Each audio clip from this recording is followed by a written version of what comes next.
Muy bien. Bueno, pues sabemos a la hora la contraparte, ¿no? Cuando el cortisol está disminuido. Entonces, bueno, seguimos. ¿Quieren dar un descanso o seguimos, doctores? Este va a ser rápido, doctor. Bueno, pues seguimos entonces. Ok, muy bien.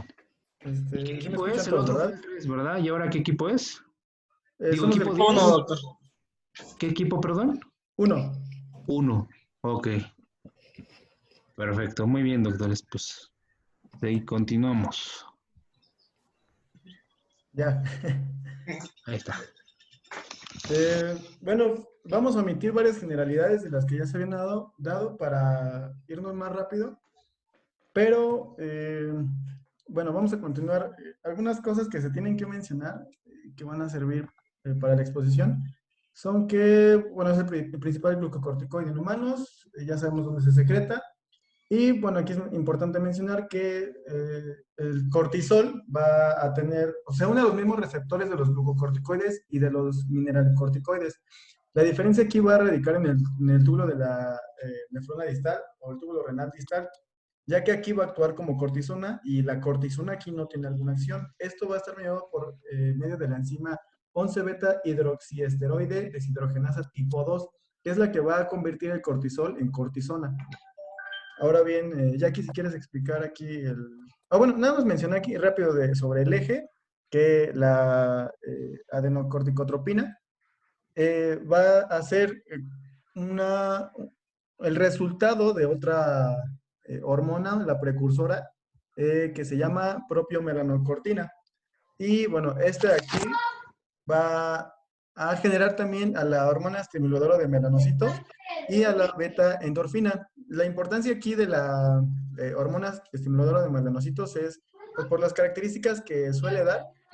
Cuando esta aumenta, más adelante se va a mencionar en el cuadro clínico que algunas zonas de la piel suelen tener una hiperpigmentación. Pues ya recordando un poquito el eje, que ya se mencionó en la exposición pasada, pues vamos a tener al eje hipotálamo hipófisis suprarrenal, que pues diferentes estímulos, ya sea el ritmo diurno, factores que provoquen estrés como hipoglucemia, hipertensión, fiebre, alguna cirugía, pues van a estimular al hipotálamo y este va a hacer que se secrete CRH, que va a actuar en hipófisis para la secreción de ACTH y pues también la hormona antidiurética y citocinas, principalmente interleucina 1, interleucina 6, factor de necrosis tumoral también actúan estimulando esta y pues ya va a ir hacia corteza suprarrenal para la estimulación de cortisol y asimismo este va a tener un control en la secreción de este por medio de la retroalimentación negativa, inhibiendo hipotálamo hipófisis. Y ya en resumen con lo que había mencionado mi compañero Jorge, pues va a actuar en diferentes sitios, tanto en el metabolismo como en el sistema cardiovascular. Pues siguiente, por favor.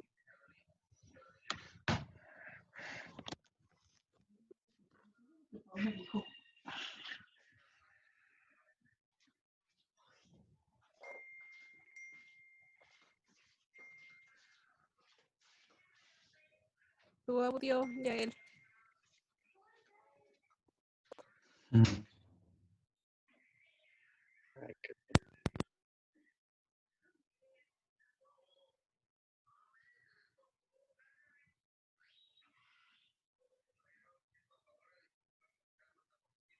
No se oye. Amigo, no me escuchas.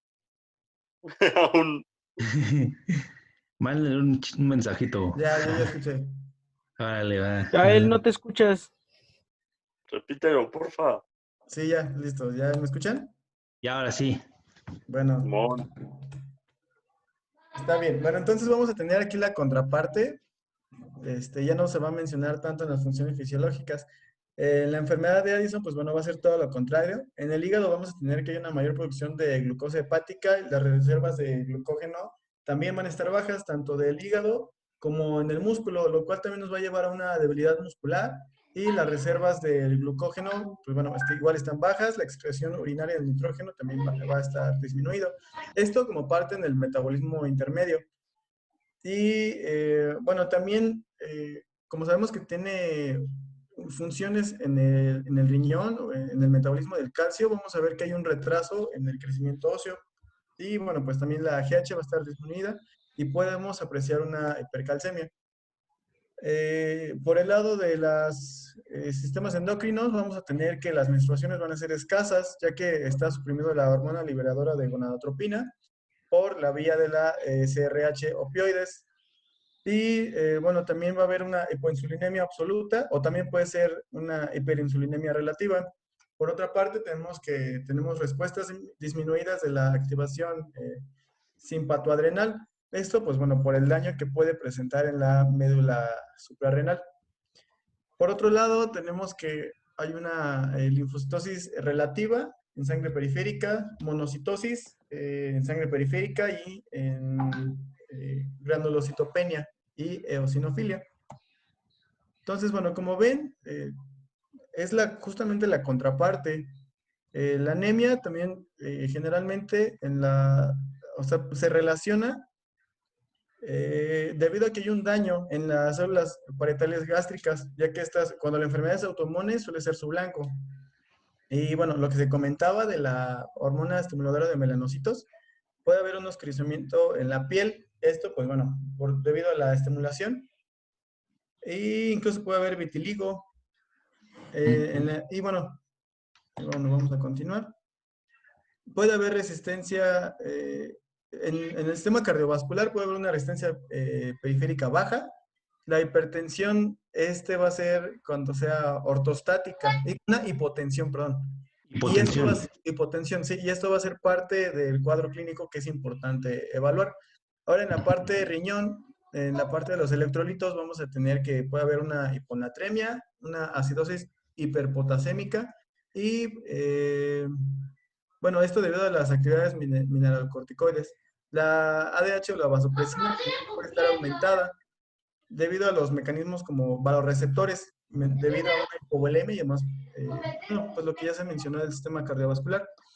Ahora, en la parte de los parámetros psiquiátricos, a diferencia del síndrome de Cushing, que al principio puede ser una euforia, después una depresión, una psicosis, aquí se comienza ya con la depresión como tal. Y bueno, esto además aunado a la astenia, dinámica que puede tener el paciente. Y bueno, el apetito disminuido también se presenta. Y la presión intraocular también va a estar disminuida. Ahora sí que lo contrario. Pero bueno, como tal, ¿qué es esto? ¿Qué es el hipocortisolismo? Bueno, como tal, pues el hipocortisolismo va a ser un trastorno caracterizado por una alteración de la función adrenocortical. Esto va a ser con el consecuente déficit pues, de glucocorticoides, mineralcorticoides y andrógenos adrenales, a consecuencia de que si es primaria o también conocida como pues, enfermedad de Addison, va a haber una destrucción o disfunción de la corteza. Cuando es secundaria, es a consecuencia de la secreción deficiente de ACTH por la hipófisis, y cuando el responsable de la alteración es la deficiencia de la hormona liberadora, se habla de una insuficiencia adrenocortical terciaria. A la siguiente, por favor.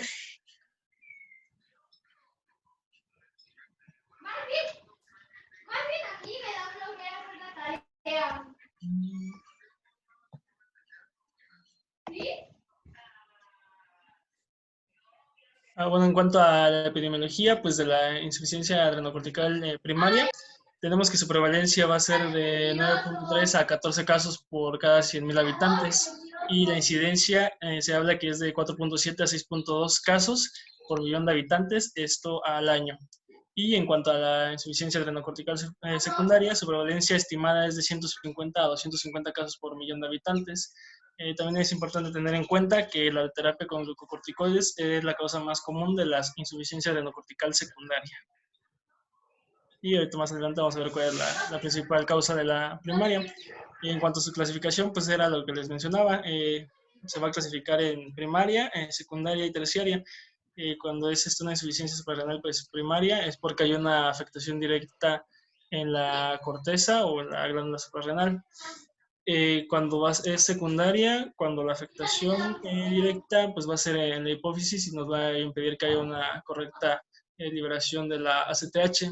y cuando es terciaria va a ser por una afección directa en el hipotálamo. La siguiente, por favor. En cuanto a las causas de insuficiencia adrenocortical primaria, la principal, bueno, de por sí es muy rara, pero la principal va a ser autoinmune. Esta va a ser en un 80 a un 90% de las causas de esta. Esta causa suele acompañarse con otros trastornos autoinmunitarios, como es diabetes mellitus tipo 1, y también se suele estar relacionado con el síndrome poliglandular autoinmune tipo 1. Este se suele presentar durante la niñez y va acompañado con hipoparatiroidismo, la insuficiencia suprarrenal y candidiasis mucocutánea. Este va a ser por una mutación en el gen regulador inmunitario, y entonces va a dar un defecto en la inmunidad mediada por células T. En cuanto a las causas infecciosas, decía que la tuberculosis era una causa muy común, sin embargo su incidencia ha disminuido y ahora se presenta en menos del 5% debido a las medidas de tratamiento. Ahora, en las micosis, la mayoría de estas puede causar una alteración en la corteza suprarrenal o en las glándulas suprarrenales, y en pacientes con SIDA sí se suele presentar, pero más que nada van a ser infecciones oportunistas, ya sea una micosis o por citomegalovir, que se suele presentar. Y por cándida, ¿no? Es el hongo más frecuente, ¿no? Cándida, de las Sí. micosis. Y se suele presentar en estadios ya muy avanzados de la enfermedad. En cuanto a las congénitas, va a ser las adrenoleucodistrofias. Estas va a ser por una alteración en la beta-oxidación y se van a encontrar concentraciones altas de ácidos grasos de cadena larga. Se dicen que hay dos: la adrenoleucodistrofia cerebral, que suele presentarse más en la niñez, y la adrenomieloneuropatía, que se diagnostica o se presenta más dentro de la segunda a la cuarta década de la vida. También está la deficiencia familiar de glucocorticoide. Esta va a ser por una falta en la respuesta de ACTH. Entonces se suelen observar niveles muy bajos de cortisol y concentraciones muy altas de ACTH. Esto suele presentarse por una alteración en el receptor de ACTH en la corteza suprarrenal, o también está otro síndrome, que es el síndrome AAA o de Algrove, que es una falta de respuesta igual de ACTH y se acompaña con acalasia y alacrimia. Entre otras, pues está la adrenalectomía bilateral y también alguna metástasis. Se suele presentar mucho en tumores, ya sea de pulmón, de riñón, gastrointestinales o de mama. Y ya también algunos fármacos pueden causar la insuficiencia adrenocortical, principalmente los antimicóticos, como es el ketoconazol, debido a que inhibe a las enzimas P450 que van a estar presentes en la síntesis del cortisol. Y pues también hemorragias pueden en menor ocasión o suelen ser muy raras, pero esta suele ser por alguna trombosis de la vena suprarrenal en periodos prolongados de estasis. Si te da una hemorragia bilateral adrenal, puede causarte una insuficiencia adrenal aguda. Y entonces ahí es importante que, no sé si lo van a hablar, que es una emergencia médica eso. Las hemorragias. Si no, vas un ratito lo platicamos. Sí. Y bueno, ahora por el otro lado de la insuficiencia adrenal secundaria es algo que, por ejemplo, ya me habíamos visto sobre los adenomas hipoficiarios. Estos, bueno, pueden ser los tumores hipoficiarios o que estén en esa región hipotálamo hipoficiaria. Esto, pues bueno, puede ser también otra causa, la hipofisitis linfocitaria, que va a ser parte del síndrome poliglandular autoinmune, un exceso de glucocorticoide previo, y de hecho este es el más común del síndrome de Addison, o bueno, perdón, el principal factor desencadenante para la insuficiencia adrenal secundaria, ya que, por ejemplo, algunos pacientes que llegan a utilizar los glucocorticoides por mucho tiempo y los cortan tajantemente, se desarrolla este síndrome. Entonces, lo que deben de hacer es, para la suspensión de estos fármacos, deben de ser paulatinamente, y el médico, pues bueno, debe de ser el encargado para irlos bajando poco a poco. Por otro lado, la apoplejía hipoficiaria y el síndrome de Sheehan también están presentes y lo pueden causar. Una infiltración hipoficiaria, como por ejemplo en tuberculosis, sarcoidosis o granulomatosis de Beckner, o un traumatismo craneal. Se mencionaba que antes la tuberculosis era como de los más frecuentes, pero eso era hasta por 1900. Ya después que se dieron los medicamentos, pues esto cambió. Abajo. Ujú.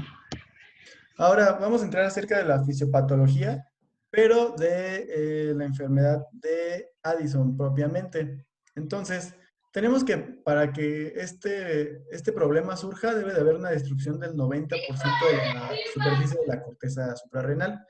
Ahora bien, esta destrucción no va a ser tajante, esto va a ser gradual en sus formas idiopáticas y las invasivas, lo que va a llevar a una insuficiencia adrenocortical crónica. Ahora bien, se está llevando esta destrucción que es gradual y vamos a tener que hay un decremento de la reserva suprarrenal. ¿Esto qué quiere decir? Normalmente el cortisol, como ya nos explicaron en la clase pasada, se va a estar secretando de forma basal, a menos, o bueno, debido a factores como el ciclo circadiano o a factores de estrés.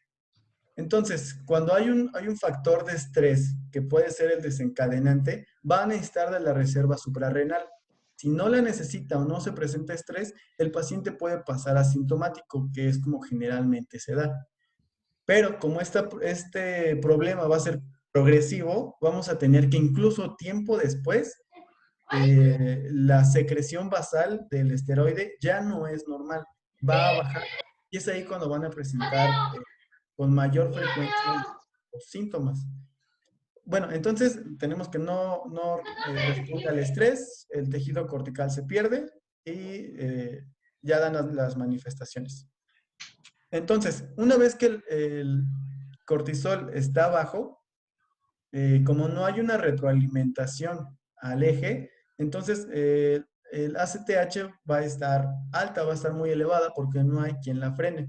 Y esto va a ser un criterio importante a la hora del diagnóstico para poder identificar si la insuficiencia suprarrenal es primaria o secundaria.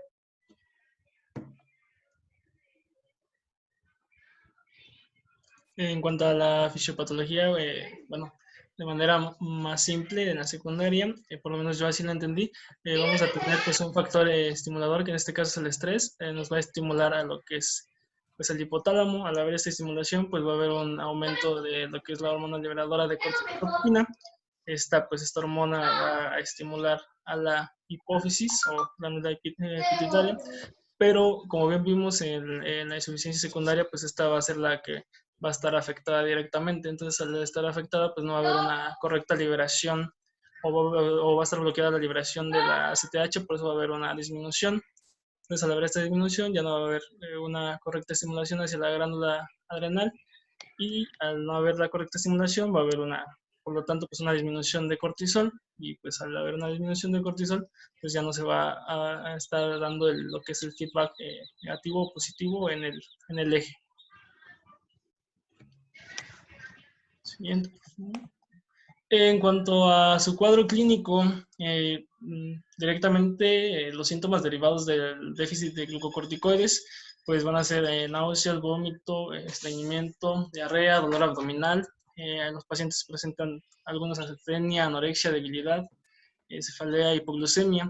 En cuanto a los derivados del déficit de mineral corticoides, solo se van a presentar en la insuficiencia adrenocortical primaria, y va a haber mareo, hipotensión, contrario a lo que veíamos hace ratito en el síndrome de Cushing. Pues aquí va a haber pérdida de peso y deshidratación. Y en cuanto pues a lo del déficit de andrógenos, va a haber una disminución de vello púbico y axilar y descenso de la libido. Como tal, aquí en la imagen van a ser los síntomas síntomas y signos característicos de la enfermedad de Addison o la insuficiencia pues primaria. Y tenemos que algo muy característico es que va a haber una hiperpigmentación. También, como vemos aquí, pues no va a haber una producción suficiente de hormonas, y pues va a presentar hipotensión, pérdida de peso, todos los síntomas que ya comentaba. Pásale a la previa, nada más para explicarles algo. No, el anterior. Aquí es muy importante lo que pusiste ahí, los derivados del déficit y mareo, hipotensión, mesos, mareo y la hipotensión. El 50% de los pacientes se presentan como una insuficiencia aguda, que no se conocían como en esta enfermedad. Y entonces aquí sí es lo que les comentaba, es presentación pero aguda. Y entonces me puede dar una hipotensión, una deshidratación, y esto puede conllevar un choque hipovolémico y a muerte, ¿sí? O sea, el paciente puede morir si no se atiende rápidamente. Entonces, esta es una emergencia médica, ¿sí? Ok. Entonces, hay que tenerlo en cuenta, hay que pensar. Obviamente se presentan todos estos síntomas que ya comentaste, pero además, el choque hipovolémico, ¿no? Por deshidratación. Y entonces el paciente, si no lo trata, se muere. Nos va. Sí, sí, eso sí es una urgencia médica. Ok, Ujú. gracias. Sí. El siguiente, por favor. En cuanto pues, a los signos característicos, pues ya se comentaba, va a haber pérdida de peso, hipotensión, la hiperpigmentación, que es característico de la enfermedad de Addison. Y en cuanto a los laboratorios, pues las alteraciones que va a presentar el paciente van a ser hidroelectrolíticas. Obviamente, pues hiponatremia, ya se comentaba en el principio en las generalidades que puede haber hipercalcemia, hipercalemia, y pues hipoglucemia, anemia y eosinofilia. Y aquí pues tenemos un cuadrito en el cual tenemos las diferencias entre lo que es la suficiencia adrenal primaria y secundaria. Esto va a ser pues para identificarlas de una manera más concreta y tenerlo más claro. En la primaria pues va a haber una hiperpigmentación, esta va a estar presente, y en la secundaria va a estar ausente. En la primaria pues hay hipercalemia presente y en la secundaria no va a estar, y cuando tenga también presente, y aquí es importante considerar que puede estar presente o ausente. En cuanto a la primaria pues hay acidosis metabólica y en la secundaria no. Y algo que es muy importante también para diferenciarlo, y que ya se los comentábamos desde la clasificación, es que la ACTH en la primaria va a estar elevada y en la secundaria pues va a estar disminuida o de plano pues muy baja. Ujú. La siguiente, ¿no?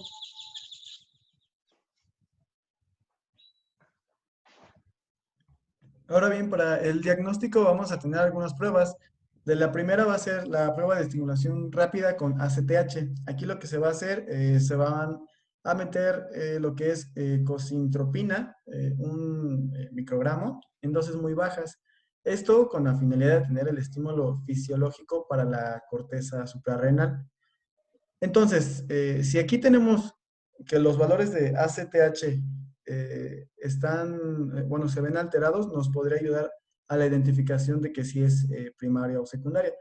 En caso de que estuviera bajo, no hubiera respuesta en la ACTH, pues ya, si está baja, entonces ya sabemos que la etiología puede ser primaria. Perdón, secundaria. La etiología sería secundaria. Ujú. Ahora bien, en la concentración, tenemos otra prueba que es la concentración plasmática de ACTH, y esta pues también nos va a ayudar a identificar si es suprarrenal o si es, bueno, si es primaria o secundaria. Y bueno, cuando es primaria, pues el ACTH va a estar pues muy alto, arriba de 52 picogramos. Esto pues bueno, por la fisiopatología que ya se explicó. Si no hay una retroalimentación, pues entonces el ACTH siempre va a estar produciéndose.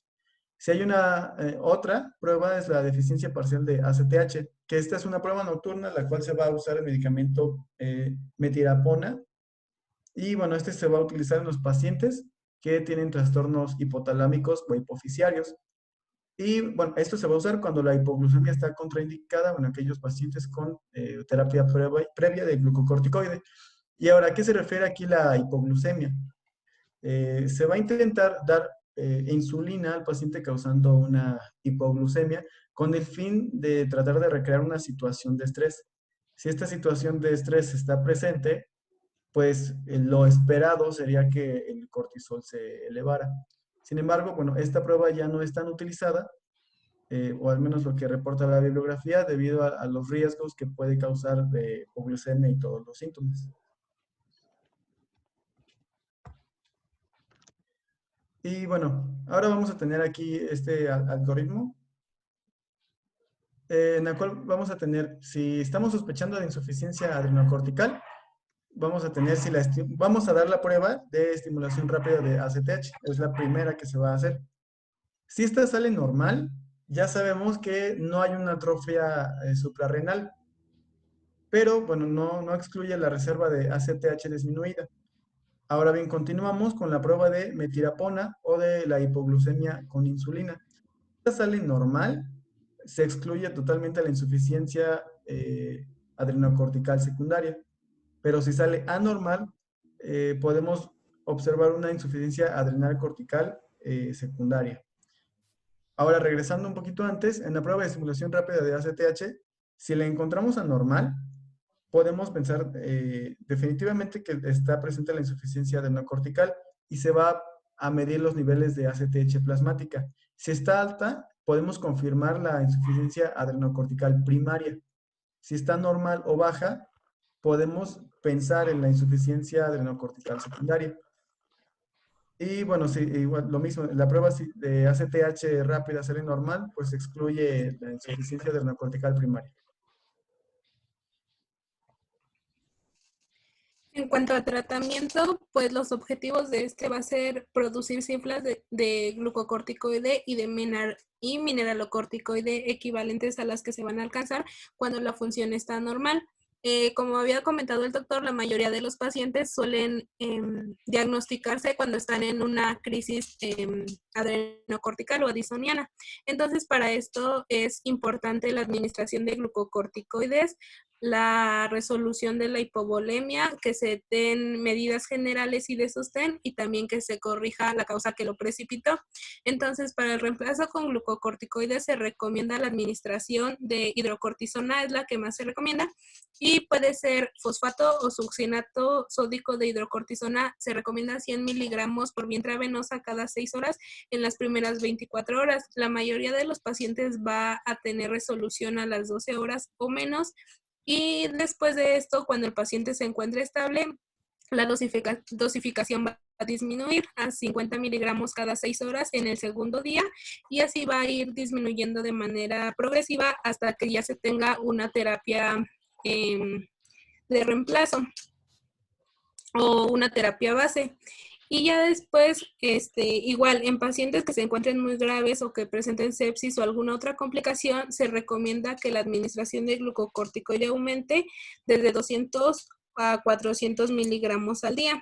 En cuanto a las medidas generales, pues es las que se habían comentado, que se va a corregir la disminución de volumen, la deshidratación, ya sea con glucosa o con solución salina, dependiendo de cómo se encuentra el paciente y la causa precipitante. Siguiente, por favor.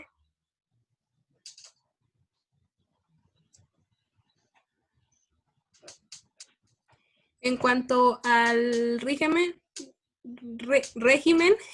o el de sostén, se recomienda igual la hidrocortisona de 10 a 15 miligramos por la mañana y de 5 a 10 miligramos por la tarde. Decía que un efecto adverso de la hidrocortisona era que causaba insomnio, entonces en estos pacientes se recomendaba que no se administrara la de la tarde muy noche. Y también se recomienda mineralocorticoides, pero solo en pacientes que presenten insuficiencia adrenocortical primaria. Y en esta se recomienda la fludrocortisona de 0.05 a 0.1 miligramos vía oral por la mañana.